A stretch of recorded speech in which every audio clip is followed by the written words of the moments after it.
Welcome back to TGK TV. This is your boy TGK. I'm gonna get into a few topics today. So first off, Bob Stoops is the XFL coach of the Dallas, Texas team, which we still don't know the name to. Apparently he's the general manager as well of this team. And the XFL owns all the teams, right? So it's not like Bob Stoops owns the team. He's just a general manager and the coach. So I think the XFL teams, they get like 40 players to a team and whatever the case may be. They're not starting this year. They're going to start up next year. So it's kind of interesting to see a coach with the stature that Bob Stoops have come suddenly to a Dallas XFL team. Now, I'm cool with the XFL stuff. I actually am looking forward to it. It just took me back a little bit. I was very like, what? We got one of the top coaches, even though he loses all the time in the national championship game. Even though, I was just like, all right. I was rambling on thinking about what the hell. So it's interesting. I don't know what to think yet. However, here in this press conference, it seems like he didn't reveal much or didn't want to admit to certain things and how he left Oklahoma, which I feel like they just ran him out of the building and he didn't want to leave yet, but he was forced to go. So now he's back in the XFL, or now he's back in football, but to the XFL. So it's going to be interesting. What do y'all think about this XFL? Do you think it's going to work this time? I think Vince McMahon has a better approach with separating it from the WWE. I just don't know if it's going to work with trying to say we're not going to be political. However, you're political by forcing the people to stand up for the American flag. So again, you're still making it about politics, but yet you're saying it's not politics. You're being a dead horse sometimes.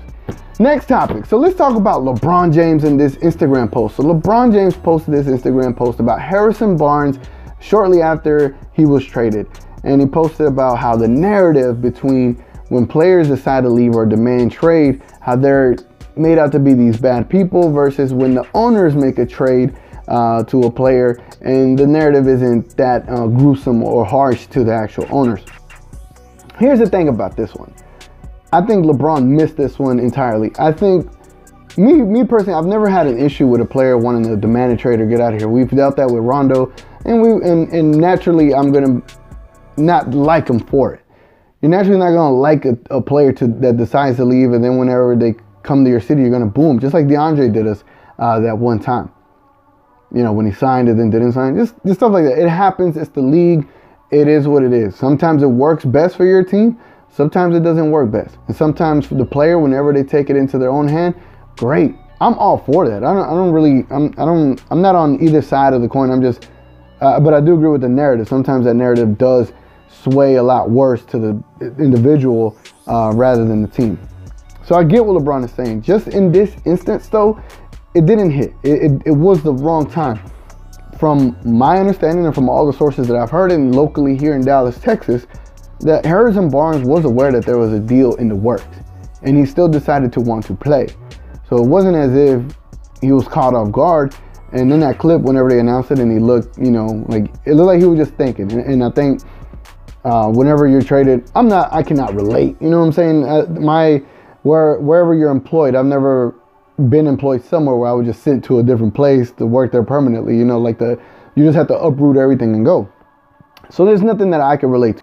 So I'm not trying to say that I'm thinking on the same scale that Harrison Barnes is thinking. However, there is a thing that maybe we can attach to as far as when he was just sitting there thinking. Maybe he was just thinking.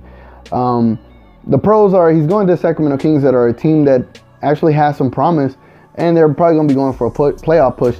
The downside is, from what I heard, that he really wanted to be with the Mavericks for a long time. And then that's the sad part. I think what happened with the news coming out of the trade, kind of like what Donnie Nelson alluded to. He said that sometimes you have to pull the trigger on a trade whenever it presents itself. So I'm thinking the deal, whenever it presented itself, they just had to take it.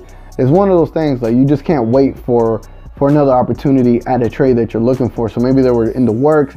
All the deals that the Mavs wanted didn't work out, and until the one that they got that they wanted worked, they took it, and unfortunately it was in the middle of the game. So I understand that perspective from the business side, and I understand the sensitivity from what LeBron James is trying to bring to. However, there was an understanding between Harrison Barnes and the Dallas Mavericks, and come on now. I mean, I don't think this was the moment to bring that up.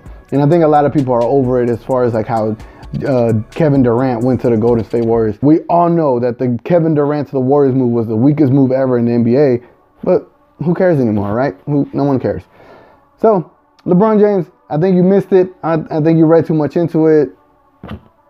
You caught an L on that one, my guy. So third topic, let's get into the Mavs free agency. So now that we traded Harrison Barnes, this is a lot of options. There's an offseason. First off, I think as a Mavericks fan, we need to sign Maxi Kleber, get him under contract for the long term.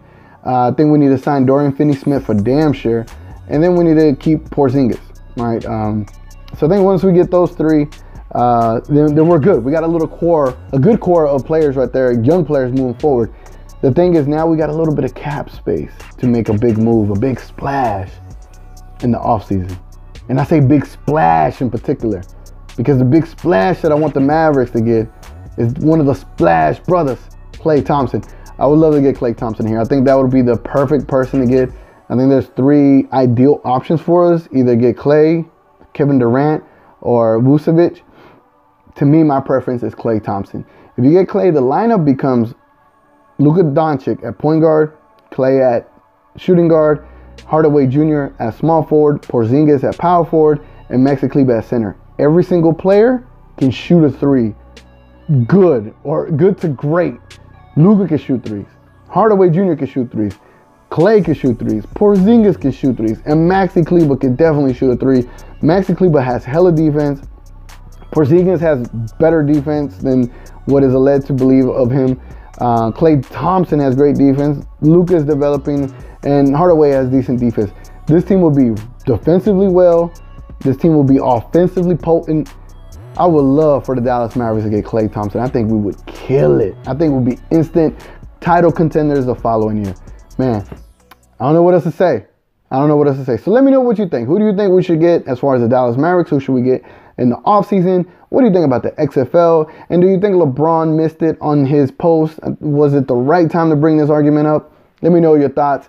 It's been your boy TGK. I'm going to catch you on the next one.